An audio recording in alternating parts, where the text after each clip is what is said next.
Check 1, 2. Go! Curious about real estate? Yes! Then you've come to the right place. Get the knowledge you need, get over the fear, and get started.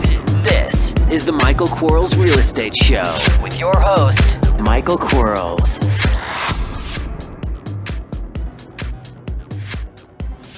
Hello, everybody. Michael Quarles with podcast number 132.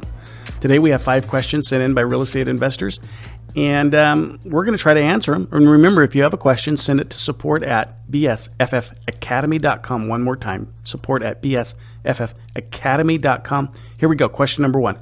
Do you ever avoid a property due to the amount of liens it has? If so, what amount or percentage do you decide to avoid that property?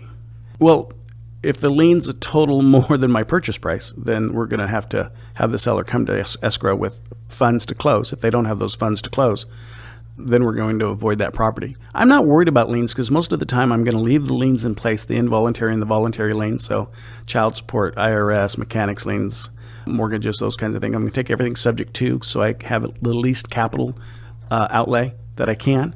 I know that stuff has to be paid off when I sell it. But rather than paying it off when I buy it, I'm just going to pay it off when I sell it. Seems like it's a better use of my money. And in fact, on the mechanics liens, if they haven't cured the mechanics liens by causing a notice of default or list pendings on the property within so many months, that mechanics lien really isn't there in the first place. And some of the other stuff that, if you can get involved and start negotiating it down. There's plenty of people out there that take water liens or those kinds of municipal liens like that and reduce those out, because the cities and the municipalities getting something is better than getting nothing.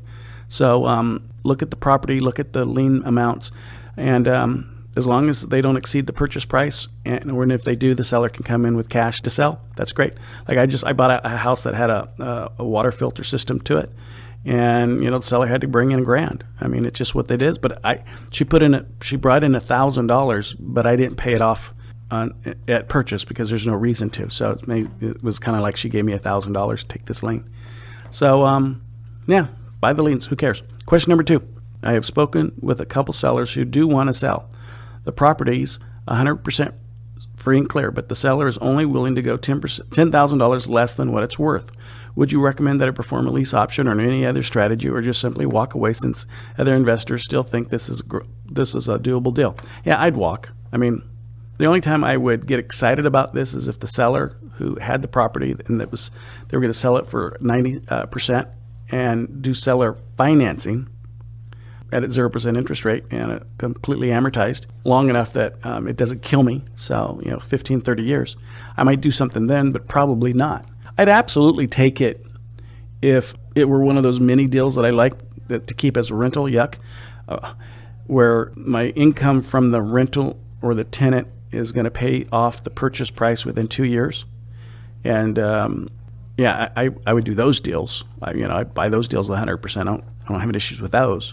But that's not typical. And so, I just kick this deal. I let some poor investor take all their time up so that you have the time they would spend on finding the deals you're going to find and not compete with them that way. So make them have busy work so you can go have the best work. Question number 3. What program app do you use to follow up on text marketing? That's a great question. We use a service online, and text marketing I know a considerable amount about, and done right works really well. As long as it's an opt-in and an opt-out system, which they all must be nowadays, then you can do a lot of things with your text marketing. And with the advent of the cell phone and everybody carrying a cell phone, 1 or 2 at least, it's not uncommon for us to have enormous amounts of text messaging coming through.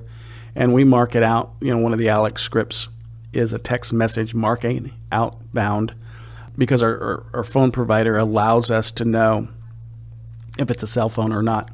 And so when we know it's a cell phone, then we'll communicate with the seller via text as well when we're doing some follow-up stuff.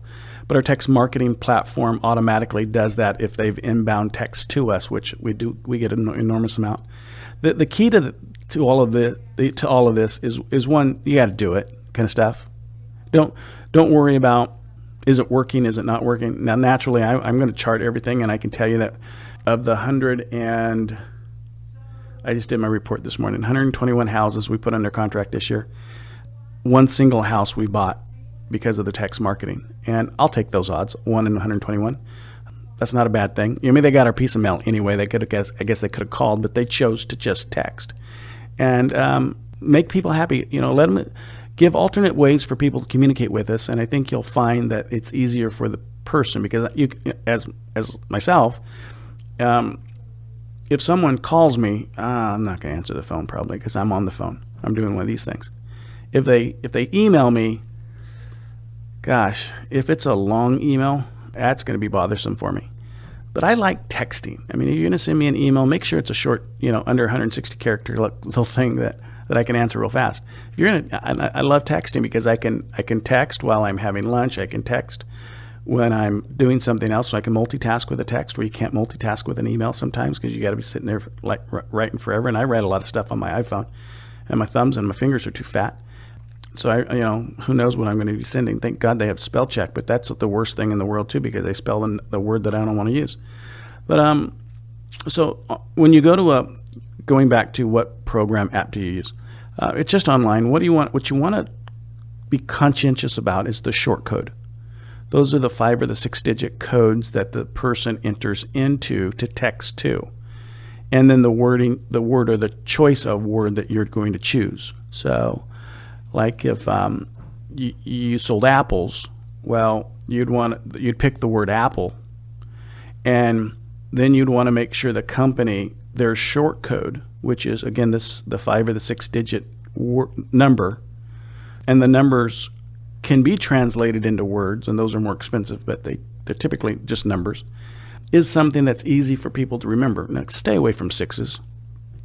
If you have a service that has 666 repetitively in their short code, we absolutely don't want to use that one. And hopefully that's logical for a lot of folks. If it's not, there's a couple books that you could read and understand why that's not logical. But pick a company that has a good short code. So the short code that I use is 313131, which obviously is an easy number to remember. And it's more beneficial than 73721 kind of thing. And it is what it is. And if you pick a company that doesn't have a real easy short code to remember, at least you're using a text service, so follow through. Now, don't try to outsmart yourself by getting a lot of key words. Okay, so you have your keywords in your short code. I mean, you only need one keyword. We use Alex. It's the word. It's everything. All of our marketing says contact Alex, so we want our text to say basically text Alex. So don't get too wrapped up that you can't find house or investor or seller or whatever that is. Pick a word that is your word, and fall forward and buy some houses. Thanks for listening to Buy, Sell, Fix, Flip. We'll be right back. Are you running out of leads? It's time you tried Yellow Letters at yellowletters.com. Get motivated seller leads through Yellow Letters, postcards, zip letters, typed professional letters, greeting cards, door hangers, and business cards. Yellow Letters is a full-service marketing company created with your success in mind. Get the personal attention you need to get your direct mail campaign started, and get in touch at yellowletters.com. And we are back in 3, 2, 1. Question number 4. Being that you're buying houses as is and selling as is, what are you doing with the houses whose as is condition is not financeable by a traditional lender? We don't sell a lot of stuff to sellers that need lenders, so it really hasn't been a big issue there. So some of the stuff, is going to be minor, and if they do an appraiser or something, they're going to do a underlying loan. We might have to do something little, but we're not going to do anything major. I'm not going to have construction crews all over the country trying to figure out how to do stuff for me, because my costs will just escalate so fast. I don't know if you've ever been around a general contractor or a contractor before, but if you're not around, the prices go up really fast. So get a cash market and play there. Besides that, on financing deals, you're going to have to do you have the issues with seasoning, and if you don't have issues with seasoning, you could have issues with valuation, where you bought it at X and you're trying to sell it for Y, and Y is above the increase that the lender is going to normally allow you to have without a 90-day ownership. So sell it to someone that has cash. A lot of people have cash out there. Question number 5, are you only selling them to cash buyers, or are you doing the minimum fix-up to make them financeable by a traditional lender? I think I just answered that. Great questions today. And I don't know if anybody knows this or not, or I'm sure some people do, but we moved the Daily Deals podcast off of our Academy site. We were charging $49.97, I think, to listen to it. We've now made that free, and we've put it up at a website called bsffdailydeals.com. One more time, bsffdailydeals.com. And the Alex scripts and the Ryan scripts are there, and they're the complete scripts. So we have the 14-page Alex script. We have all the Alex follow-ups. We have the Alex voicemail follow-up. We have the Alex text message follow-up. We have the Ryan 24-page script and the Ryan follow-up scripts. And we're going to be placing on there shortly the 28 letters, emails that we send out to our prospects. Folks that have asked us for that information, so those will be up there shortly. The scripts we sell for $4.97, and if you've ever listened to an Alex Ryan script, it's full of good stuff, because it actually allows you to buy a house without ever seeing a house, without ever seeing the seller, without ever knocking on the door. And I think that stuff's pretty powerful. And then again, those emails are going to be great as well.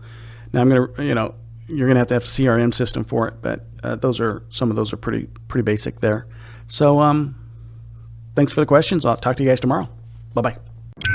Thanks for listening to the Michael Quarles Real Estate Show. Get more info and stay in touch at michaelquarles.com.